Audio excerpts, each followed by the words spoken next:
The whispers followed Violet Anderson everywhere at the charity gala.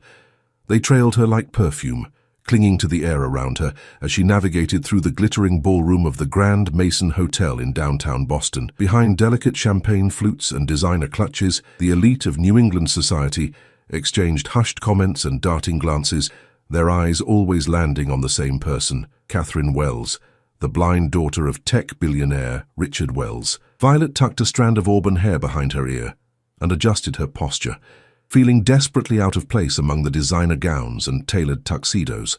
As the newly hired music therapist at the prestigious Eastwood Academy for the Visually Impaired, she had only received her invitation to the fundraiser 3 days ago, when one of the regular staff members fell ill. Now sipping sparkling water and wearing her only formal dress, a modest emerald number she'd worn to her cousin's wedding 2 years ago, she observed the room with a mixture of awe and discomfort. "That's her," a woman in a midnight blue dress whispered to her companion. "Richard Wells's daughter, 23 years old and blind since birth. Such a tragedy for such a powerful family." "I heard she's some kind of musical genius," the companion replied, "but so awkward in social settings. The father rarely brings her to events." Violet's grip tightened around her glass. She had only been working with Catherine for 2 weeks, but already she recognized the casual cruelty in how people discussed her. Catherine wasn't just the blind daughter or the tragedy. She was a complex young woman with extraordinary musical gifts and a sharp mind that Violet was only beginning to understand.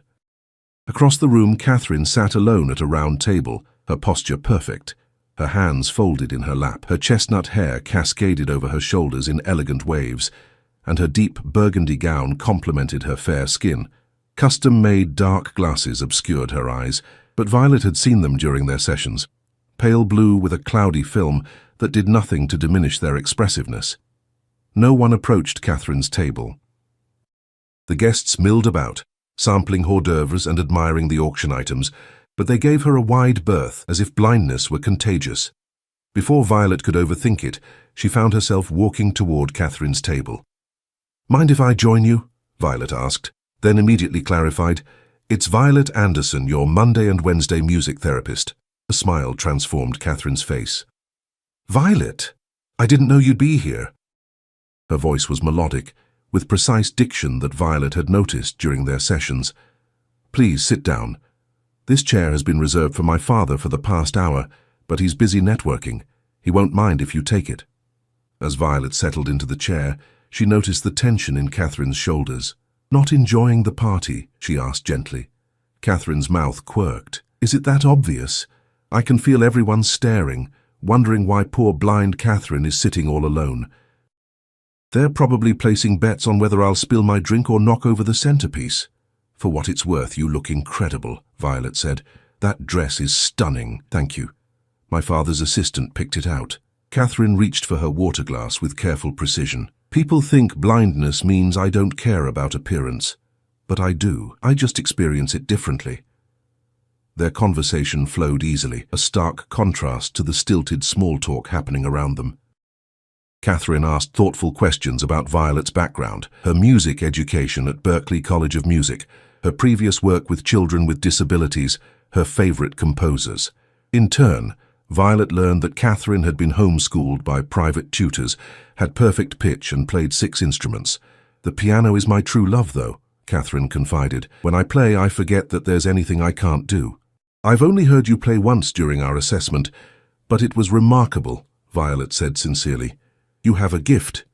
Before Catherine could respond, a tall man with silver-streaked dark hair and piercing blue eyes approached their table.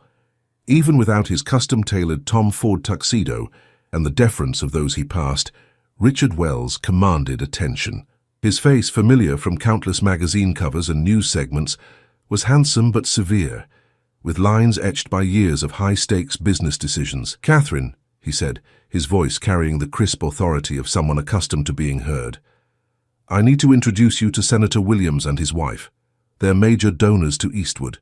His gaze slid to Violet, evaluating her with cool efficiency. "I don't believe we've met," Catherine interjected smoothly. "Dad, this is Violet Anderson, my new music therapist from Eastwood. Violet, my father, Richard Wells." He offered a firm handshake and a practiced smile that didn't reach his eyes. "A pleasure." Catherine has always responded well to music therapy. I hope you're finding your work rewarding. Before Violet could answer, he returned his attention to his daughter. The senator is waiting, Catherine. His wife particularly wanted to meet you. Apparently their niece is also visually impaired. Catherine's expression remained neutral, but Violet noticed her fingers tensing against the tablecloth. Of course, Dad. More inspiration porn for the donors. Richard frowned. Catherine, it's fine. She stood gracefully.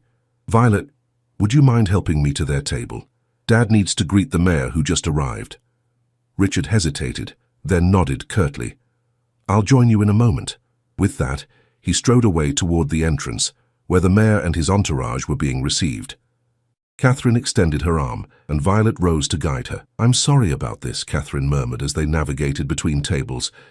These functions are all the same. People either avoid me completely or want to tell me how inspiring I am for managing to exist while blind. As they approached the senator's table, Catherine added in a whisper, The worst part is that I'm supposed to perform tonight.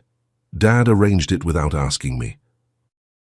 I'm to play a piece on the grand piano after dinner, a perfect demonstration of the success of Eastwood's programs. Violet nearly stopped in her tracks. Tonight? But we haven't prepared anything for a performance. Welcome to my life, Catherine said with a brittle smile. Dad makes decisions and I adapt. I've been practicing Chopin's Nocturne in E-flat major all week, but... She hesitated. The truth is, I've composed something of my own, something personal. I've never performed my own work in public before. The vulnerability in Catherine's voice struck Violet. During their sessions, Catherine had been polite but guarded, working diligently on the exercises, but revealing little of herself. This was the first crack in her carefully maintained facade. Your own composition would be beautiful, Violet said softly, and more meaningful. Maybe, Catherine replied as they reached the senator's table, but my father expects Chopin. She straightened her posture and transformed her expression into one of pleasant cordiality. Senator Williams, I'm Catherine Wells.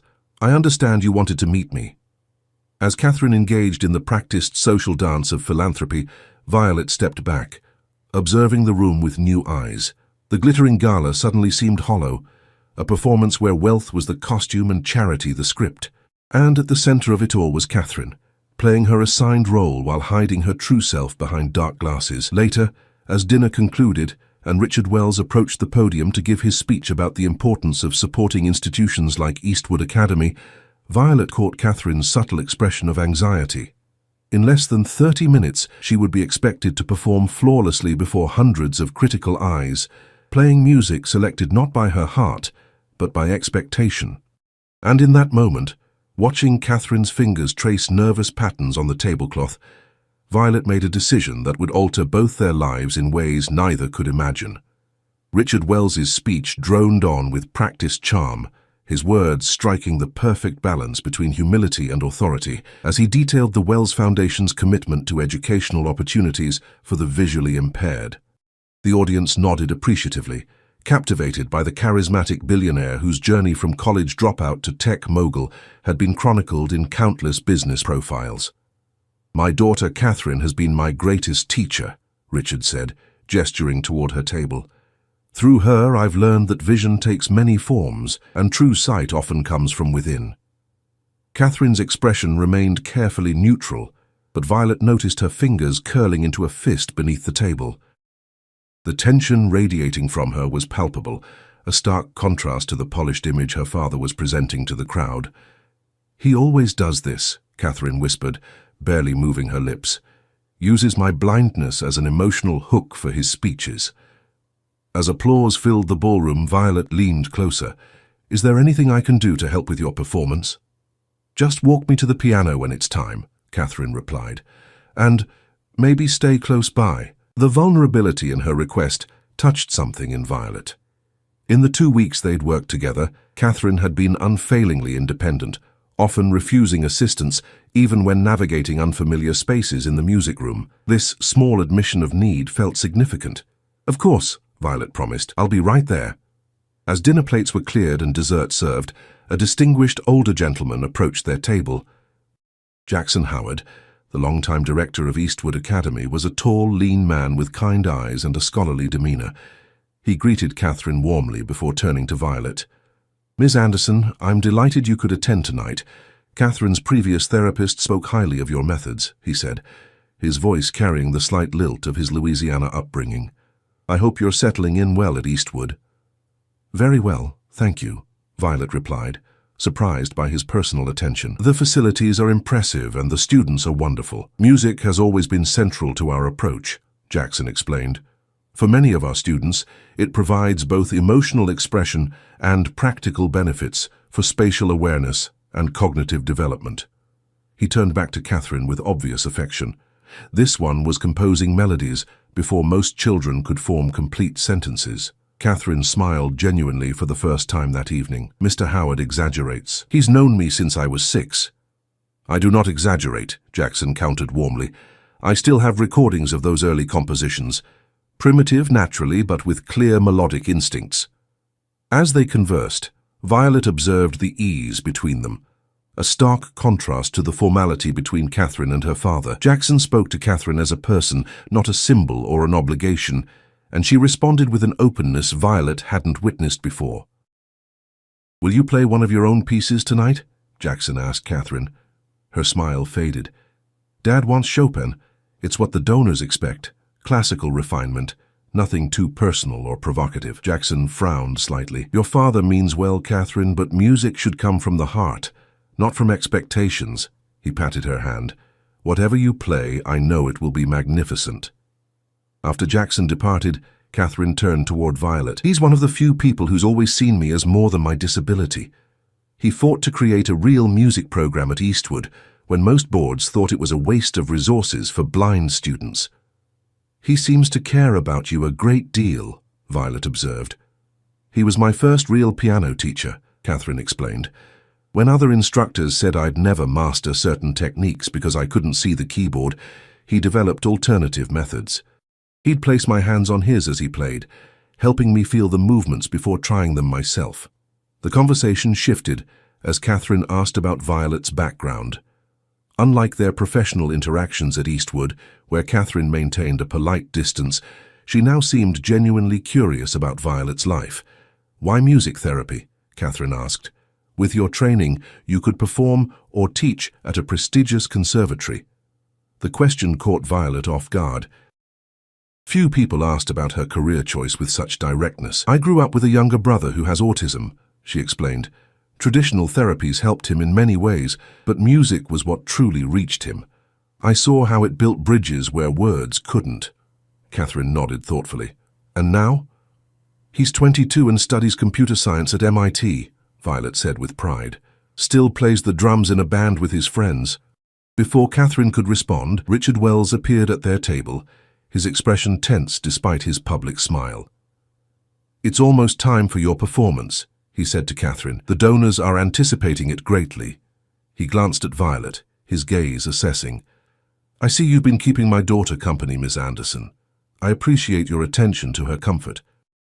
The way he phrased it, as if Violet had been performing a service rather than engaging in genuine conversation, made her bristle internally. But she maintained her professional composure. "Catherine has been excellent company," she replied. "You must be very proud of her musical accomplishments." Richard's expression softened slightly. "Of course. Catherine's talents have always been exceptional, despite her challenges." He checked his watch, a timepiece Violet recognized as costing more than her annual salary. "The stage is being prepared now. Catherine, are you ready?" Catherine nodded, her face once again a mask of composure. "Yes, Dad. I'll play the Chopin as discussed." As Richard walked away to confer with the event coordinator, Catherine turned to Violet, her voice low and urgent. "I've made a decision. I'm not playing Chopin tonight."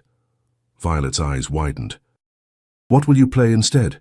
"My own composition, the one I've been working on for months." Catherine's hands trembled slightly, but her voice was resolute. "Dad will be furious, but I can't keep performing only what others expect of me." The announcement for Catherine's performance came minutes later. Richard returned to escort his daughter to the stage, but Catherine interjected smoothly. "Violet has already agreed to help me, Dad. You should stay with the mayor. I know how important that connection is for the new tech campus." Richard hesitated, clearly torn between public obligation and personal control. "Very well," he finally conceded. But remember what we discussed. The Chopin piece has the perfect emotional resonance for tonight's audience. After he departed, Catherine exhaled slowly. That was easier than expected. He never says no when it involves networking opportunities. As they rose from the table, Catherine gripped Violet's arm with surprising strength. "There's something I haven't told you," she whispered, "about the piece I'm going to play. It's personal, not just to me." Before Violet could ask what she meant, they were intercepted by a striking woman in her early 50s, elegantly dressed in a tailored midnight blue pantsuit. Her silver-streaked dark hair was pulled back in a sleek chignon, and her resemblance to Richard was unmistakable. "Catherine," she said warmly, embracing her, "you look beautiful, darling." "Aunt Eliza," Catherine's face lit up with genuine pleasure.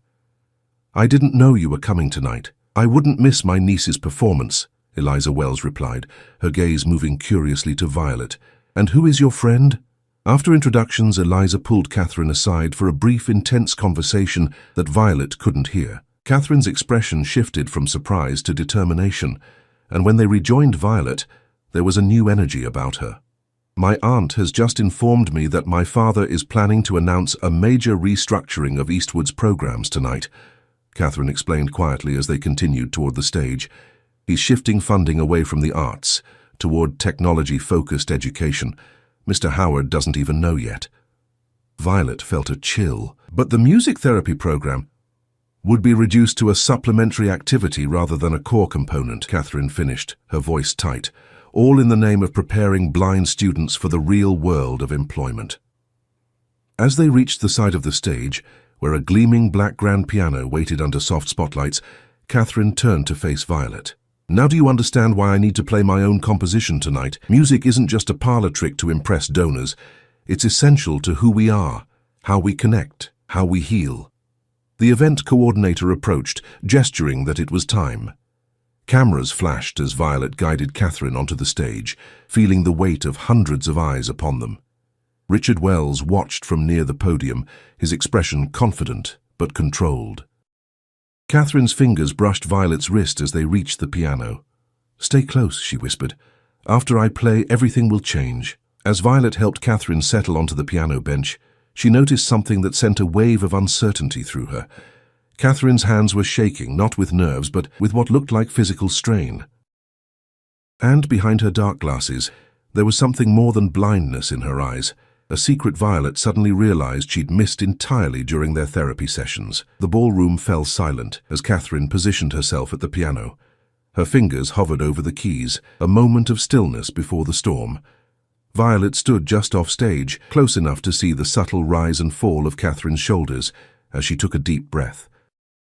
When Catherine's fingers finally touched the keys, the notes that emerged weren't the familiar soothing patterns of Chopin's Nocturne. Instead, a powerful original melody filled the room, raw, complex, and undeniably personal. The composition began with a delicate questioning motif that gradually built in intensity, incorporating elements of classical structure with surprising modern harmonies. Violet watched Richard Wells's expression transform from polite anticipation to confusion, and then tightly controlled anger. He glanced around the room, gauging the audience's reaction, but they were captivated. Catherine's body swayed with the music, her technique flawless as she navigated the emotional landscape of her own creation. The piece told a story. That much was clear even without words. It spoke of struggle and constraint, of yearning for freedom, and finally of transformation. As the composition reached its crescendo, tears streamed down Catherine's face, yet her playing never faltered. When the final notes faded, there was a moment of profound silence before the audience erupted in applause. People rose to their feet, moved by both the music and the visible emotion of the performer. Catherine sat motionless at the piano, her hands now resting in her lap, her face turned toward the sound of appreciation. Violet moved quickly to help her from the stage, but Richard reached Catherine first, his public smile firmly in place, though his eyes blazed with controlled fury. "That was unexpected," he said quietly, guiding his daughter from the piano. "We'll discuss this later." Catherine's Aunt Eliza intercepted them as they left the stage, placing herself physically between father and daughter. "That was magnificent, Catherine," she said firmly, loud enough for nearby guests to hear. "Your most powerful work yet." The tension between the Wells family members was palpable, but they maintained their public composure as donors and board members swarmed around them, offering effusive praise for Catherine's talent. Violet hung back, uncertain of her role now that the performance was complete. She observed the complex family dynamics with growing concern. Richard's controlled anger, Eliza's protective stance, and Catherine's mixture of defiance and fatigue created an undercurrent that belied the celebration happening around them. Jackson Howard approached Violet, his expression troubled. "I've never heard that composition before," he said quietly. "It was extraordinary, but I fear there will be consequences. Richard doesn't tolerate public deviation from his plans." "She was amazing," Violet replied. "I don't understand why her father would be upset about such a triumphant performance." Jackson sighed. "It's not about the quality of the music, Ms. Anderson. It's about control. Richard Wells built his fortune by controlling every variable, eliminating uncertainty. Catherine's independence has always been challenging for him to accept." Before they could continue, Catherine broke away from the crowd and made her way toward them, moving with purpose despite her fatigue. "Violet," she said urgently, "I need some air. Would you help me find a quiet place?" With a quick glance toward Richard, who was deep in conversation with a group of potential donors, Violet guided Catherine through a side door into a deserted hallway. Once they were alone, Catherine seemed to deflate, leaning heavily against the wall. "Are you all right?" Violet asked, alarmed by Catherine's sudden pallor. "I will be," Catherine replied. "I just need a moment." She removed her dark glasses, revealing her pale blue eyes. Too much excitement for one night. Violet noticed Catherine's hands trembling again, more violently than before. "Catherine, what's going on? This seems like more than performance anxiety." Catherine hesitated, then spoke in a low voice. "You're more perceptive than most people, Violet. That's why I requested you specifically as my therapist." She took a deep breath. "My condition is complicated. The blindness is only part of it." Before she could elaborate, the door opened, and Richard Wells stepped into the hallway, his face a mask of controlled displeasure. "Catherine, the chairman of the board wants to speak with you," he said, his tone brooking no argument. His gaze settled coldly on Violet. "Ms. Anderson, I believe your professional obligations for the evening are complete." Catherine straightened, replacing her glasses. "Dad, Violet is here as my guest now, not just as my therapist." "Nevertheless," Richard said smoothly, "this is a family matter, which is precisely why I asked her to stay," came Eliza's voice as she joined them in the hallway. "Catherine needs someone in her corner who isn't entangled in Wells family politics." Richard's jaw tightened. "Eliza, you're overstepping." "Am I?" Eliza challenged. "You're planning to gut Eastwood's music program without consulting the person who's benefited from it most, your own daughter. If anyone's overstepping, it's you." The siblings stared at each other with matching intensity, decades of unresolved tension crackling between them. Catherine swayed slightly, her hand reaching out for support. Violet moved quickly to steady her, alarmed by how rapidly her conditions seemed to be deteriorating. "She needs to sit down," Violet said firmly, professional concern overriding her intimidation of Richard Wells. Something in her tone cut through the family standoff. Richard looked at his daughter properly for the first time, noticing her pallor and trembling hands. His expression shifted from anger to concern. "When did you last take your medication?" he asked, his voice softening. "This morning," Catherine admitted. "I didn't want to feel foggy during the performance." Eliza muttered something under her breath that sounded like a curse. "Catherine, you promised you wouldn't skip doses anymore." Violet looked between them in confusion. "Medication? Is this related to your blindness?" A moment of uncomfortable silence followed before Catherine sighed. "No, it's not. The blindness is congenital. I was born with it. The medication is for something else entirely." She hesitated, then continued with quiet determination. "I have Stargardt's disease, which caused my blindness, but I also have early-onset Parkinson's disease. I was diagnosed 3 years ago at 20. The revelation hit Violet like a physical blow. Early-onset Parkinson's was extremely rare in someone so young. It explained the tremors she'd noticed, the occasional stiffness in Catherine's movements during their sessions that she'd attributed to caution due to blindness. "That's why the music is so important to you," Violet realized aloud. "It's not just artistic expression. It's therapy for your motor skills, your coordination." Catherine nodded. Music has been my lifeline. The structured movements, the neural pathways it creates, they've helped slow the progression. Mr. Howard developed a special program for me when I was first diagnosed, combining traditional therapy with musical training. Which your father now wants to dismantle, Eliza added pointedly. Richard's expression hardened again. I'm not dismantling anything. I'm evolving the program to focus on technological solutions, adaptive software, AI companions, cutting-edge treatments. Music is valuable, but it's not a cure. It's kept me functioning, Catherine countered, her voice gaining strength despite her physical weakness. The doctors said I'd be significantly more impaired by now without it. That's what tonight's performance was about, showing what music therapy can accomplish, even in complex cases like mine. As they argued, Violet noticed Jackson Howard hovering uncertainly at the end of the hallway, clearly hesitant to interrupt the family discussion. When he caught her eye, he gestured urgently for her to join him. "Excuse me," Violet said, stepping away from the Wells family circle. "I'll be right back." Jackson led her a few paces away, his voice low and urgent. "I've just been informed about Richard's plans for restructuring. The board is voting tonight after the gala." His face was grave. "They're planning to terminate half the music therapy staff, including you, Ms. Anderson." Violet felt as though the floor had dropped from beneath her feet. "But I've only just started," she protested. "And the program is clearly beneficial." Catherine's performance demonstrated that. "Richard has convinced most of the board that technology is the future of assistance for the visually impaired," Jackson explained. "He's bringing in a team from his tech company to develop proprietary software. Music therapy will be reduced to a recreational activity, not a core treatment method." The pieces suddenly clicked into place for Violet. That's why Catherine changed her performance. She was trying to show everyone the value of what might be lost. Jackson nodded. "Exactly. And based on the audience's reaction, she made a powerful statement." He glanced back toward the Wells family. "But Richard rarely changes course once he's decided on something. He genuinely believes technology is the answer to Catherine's conditions." "And what do you believe?" Violet asked. "I believe in a holistic approach," Jackson replied. "Technology has its place, but so does human connection through music. Catherine needs both." He hesitated. "There's something else you should know. Richard didn't want to hire you originally. Catherine specifically requested you after attending a workshop you gave at Berkeley last year." This revelation stunned Violet. She had given a guest lecture on music therapy for neurological conditions, never knowing that Catherine Wells had been in the audience.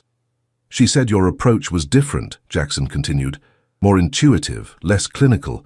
She believed you could help, not just with her motor skills, but with expressing what she couldn't say in words." As this new understanding dawned, Violet looked back at Catherine, seeing her in an entirely new light.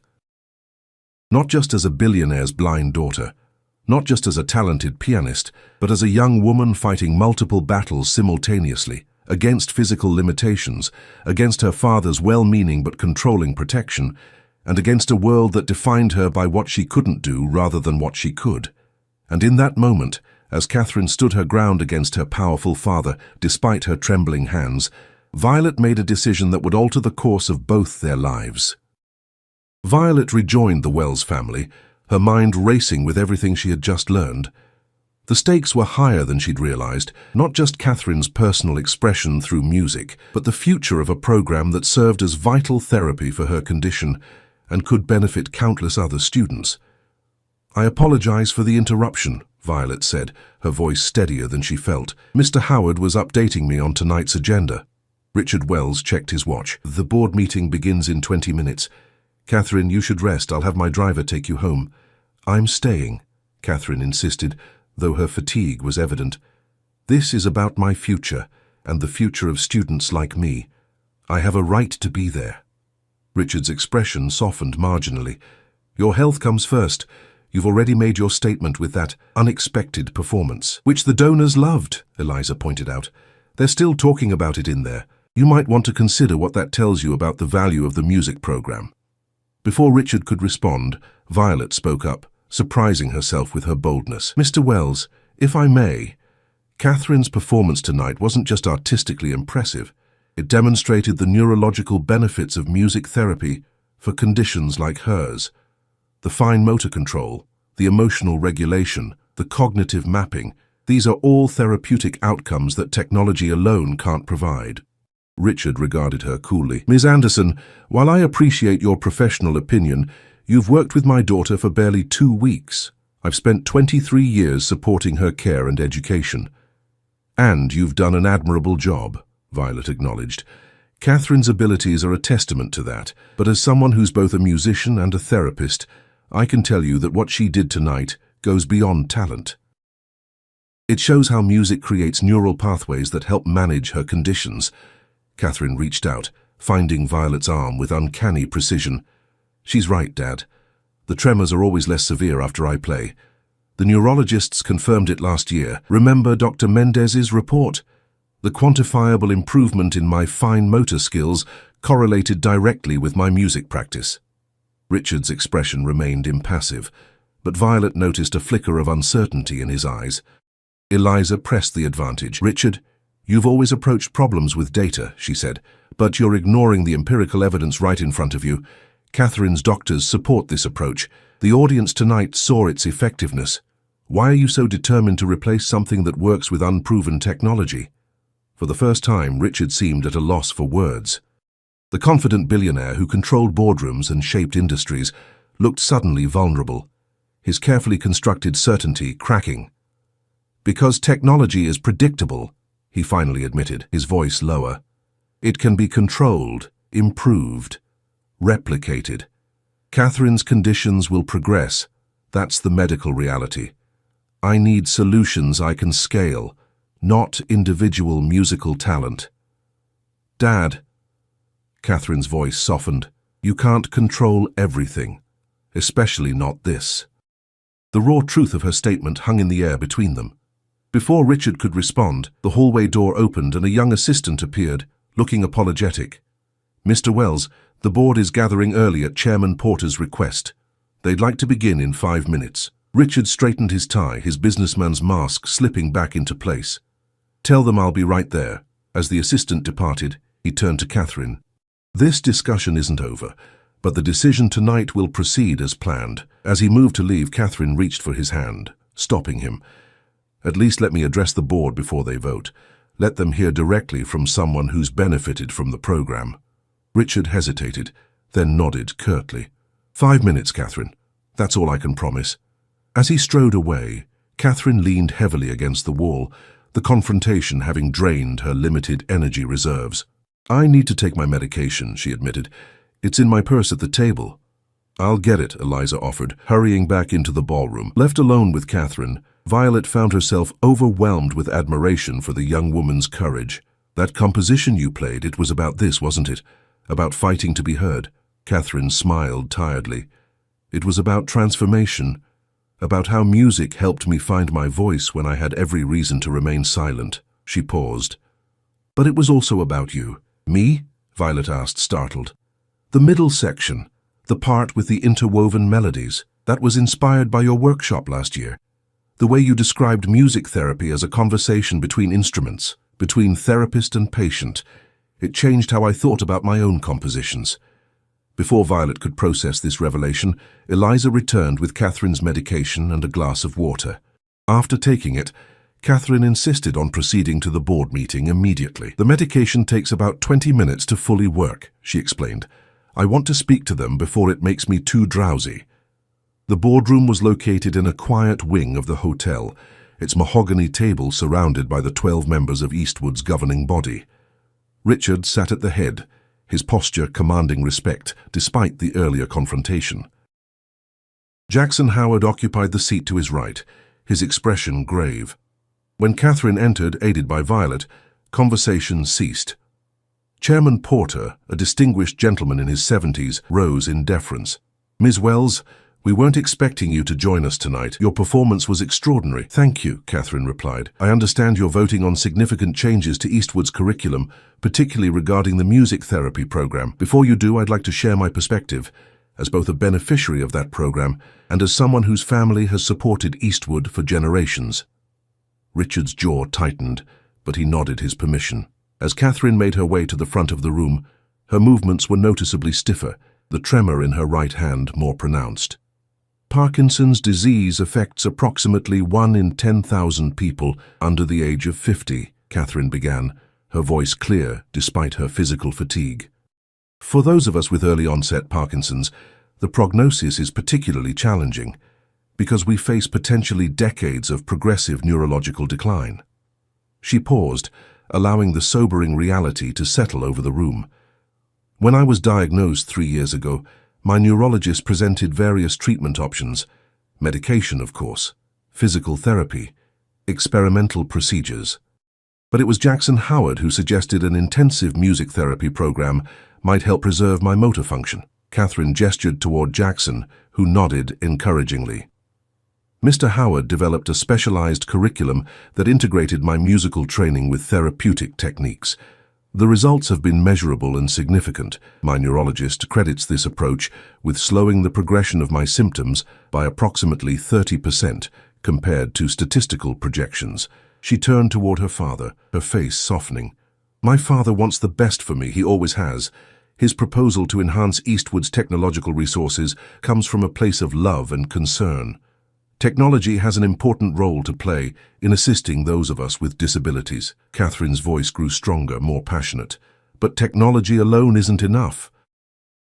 The human connection in music therapy, the relationship between therapist and patient, the emotional expression that occurs during creation and performance, these elements can't be replicated by software or AI. They're essential components of healing. She extended her hand, and Violet stepped forward to provide support as Catherine's medication-induced fatigue began to take effect. What I'm advocating for isn't an either-or approach, but a both-and solution. Enhance Eastwood's technological resources, yes, but preserve and strengthen the music therapy program that has proven so valuable to students like me. Catherine's words hung in the air, their simple truth resonating with the board members. Richard's expression remained unreadable, but his eyes never left his daughter's face. The piece I performed tonight tells the story of my journey, Catherine continued, her voice growing softer as her energy waned. From isolation to connection. From limitation to possibility. That journey was made possible not just by technology, but by music, by the dedicated therapists and teachers who saw beyond my disabilities to my potential. She turned toward Violet, a smile of genuine gratitude crossing her face. Including Eastwood's newest music therapist, who has shown me in just 2 weeks that there are still new paths to explore, new connections to be made. As Catherine finished speaking, the room fell silent. Chairman Porter cleared his throat, visibly moved. "Thank you, Miss Wells, for your candor and courage. Your testimony will certainly inform our decision." Richard rose from his seat, his expression transformed. The calculating businessman was gone, replaced by a father seeing his daughter clearly, perhaps for the first time in years. He crossed to Catherine and, to everyone's surprise, embraced her. "I've been so focused on fixing what's wrong that I've missed seeing what's right," he said quietly, though in the silent room his words carried clearly. "Your music tonight, I've never heard you play like that before." "Because I was finally playing my truth," Catherine replied softly. "Not what I thought you wanted to hear."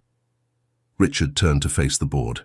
"I'd like to propose a modified approach to the restructuring," he announced. One that integrates technological advancement with an expanded music therapy program, using Catherine's experience as a model for treating complex conditions. The shift in the room was palpable, relief from Jackson Howard, surprise from several board members, and quiet satisfaction from Eliza, who stood near the door. "Furthermore," Richard continued, "I propose establishing an endowed position for a director of music therapy at Eastwood, with Ms. Anderson as the inaugural appointee, given her innovative approach and clear rapport with students." Violet gasped softly, stunned by the unexpected proposal. Catherine's hand found hers, squeezing it in shared triumph. 6 months later, Violet stood in the newly renovated music therapy wing of Eastwood Academy, watching as Catherine led a workshop for younger students. The tremor in Catherine's hands was still present, but her movements were fluid as she demonstrated a technique for a 12-year-old boy with both visual impairment and dyspraxia. "Feel the pattern," she instructed gently, guiding his fingers over the keys. "Music isn't just about playing notes. It's about creating neural pathways that help your brain and body communicate better. The integrated program developed by Richard Wells's tech team and Eastwood's music department had already garnered national attention. Adaptive technology enhanced traditional music therapy techniques, while data collection provided empirical evidence of the approach's effectiveness. As the session concluded, Catherine made her way to where Violet stood, navigating the familiar space with confidence. "Dad called from Tokyo," she said with a smile. "The international expansion is moving forward. 3 new schools will implement our program by next fall."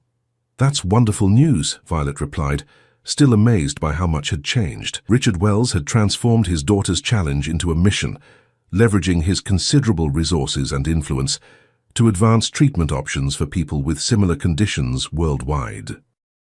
As they walked together toward the recital hall for an afternoon performance, Catherine's arm linked comfortably with Violet's, their steps synchronized after months of working closely together. "You know what I remember most about that night?" Catherine said suddenly. "Not the performance, not the board meeting, but the moment you helped me walk to the stage. You didn't see me as fragile or broken or inspiring. You saw me as a musician with something important to say." Violet smiled, remembering how far they'd both come from that glittering gala where whispers had followed the billionaire's blind daughter. "I still do," she said simply. "And now, thanks to you, the world is finally listening."